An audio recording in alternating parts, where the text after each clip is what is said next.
Hey everyone, this is the Porsche body pulled out of the paint stripper. This is directly out of the paint stripper. And I'm going to do this a little bit differently. Instead of showing you how I use the wire brush attachment on my Dremel, I'm actually just going to give you this view, and then I'm going to clean the car up, and then I'll come back and show you what it's like after it's been cleaned up. So, alright guys, see you in the next clip. Okay guys, this is why I love Matchbox. I only put it in the citrus strip for about a couple of days, and I only just wire brushed it, but here's my finger, and you can see that's not just shadows. You can actually see my hands are discolored from a birth condition. I'll go into that later if you guys want another video on that, but as you can see, it's actually picking up the red in my finger. It'll pick up the black in this wire wheel. It's actually picking up the color and reflecting it. And all I did was just scraped it with the wire wheel. So I don't know if it's Matchbox or the fact that I left this car in for a few extra days in the paint stripper, but this cleans up really nice. So yeah, it's got some scratches and you can see some darker spots, but again, I just went over the hood for maybe 2 minutes with the wire wheel. And I don't know, the results are always great. If you remember the Mercedes-Benz that I did, the custom teal one with white walls, same result. So anyway, guys, I'll see you in the next clip.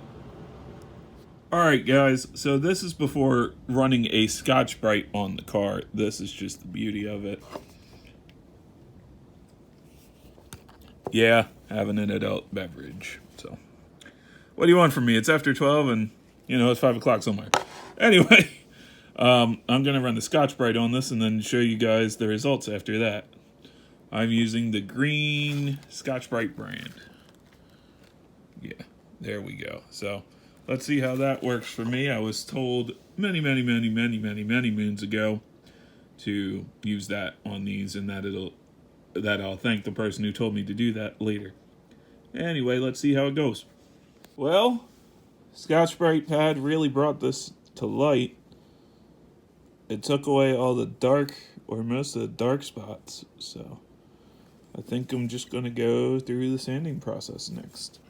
So that's 400, 600, 800, 1000 grit sandpaper, and then we're going to just spray it up. Now it is raining outside, so I don't think I'll be able to spray it today. However, when I do spray it, I will give you guys a video. So anyway, I'll come back with that. But this is turning out nice. I'm glad I found the Scotchbrite pads in my shed. And I think I'm going to go over it just a couple more times. Some of the spots that have the toning, like this door here. Because the hood, if you guys remember from the previous video, the hood was really bad with that toning. But now it's got that nice uniform shine. So thanks to who gave me the tip. And see you in the next video. Oh yeah, and that's just 400 grit sandpaper.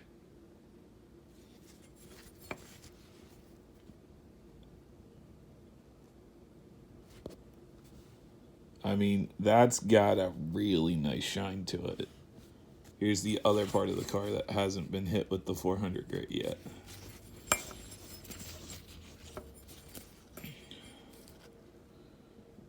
So there's not sanded.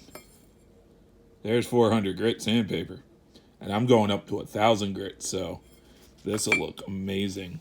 And I'm really debating on which direction I'm going with this car, but color-wise. But I think I already have it planned out. So anyway, see you in the next clip when it's after the 600 grit.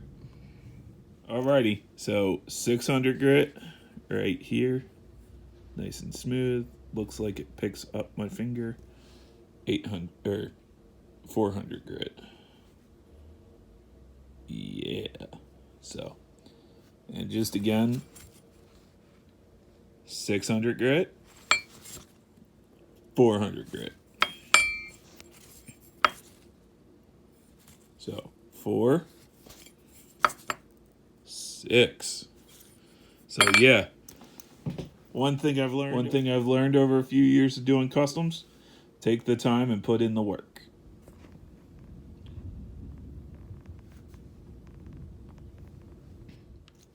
800 grit,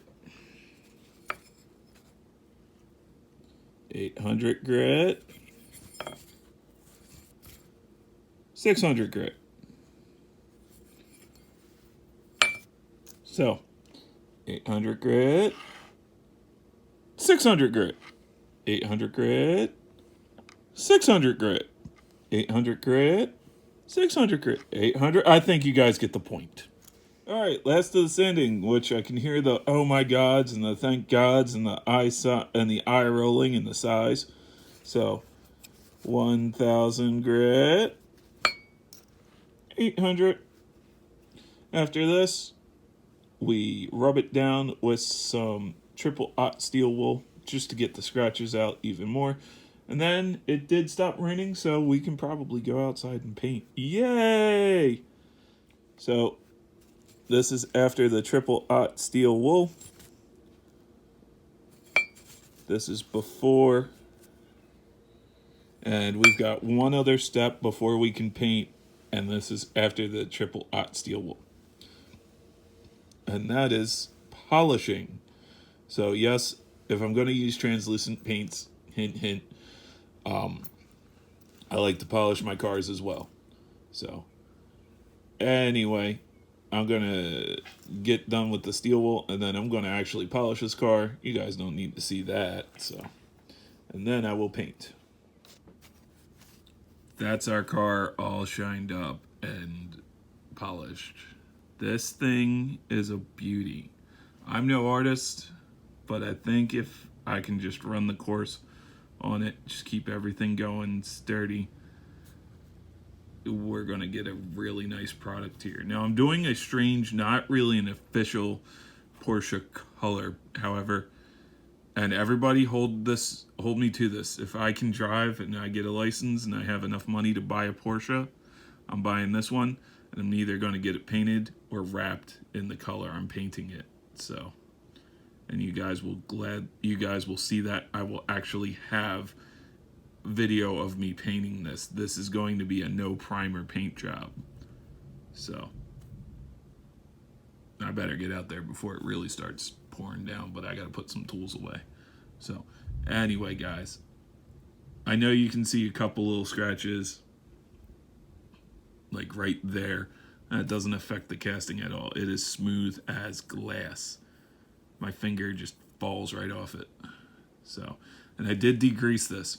Little pro tip, I got this from Paul Wooten, who's a real pro. You guys who've been in the hobby forever will know who Paul Wooten is. He told me to actually use Dawn dish soap, like the kind that you would have by your sink.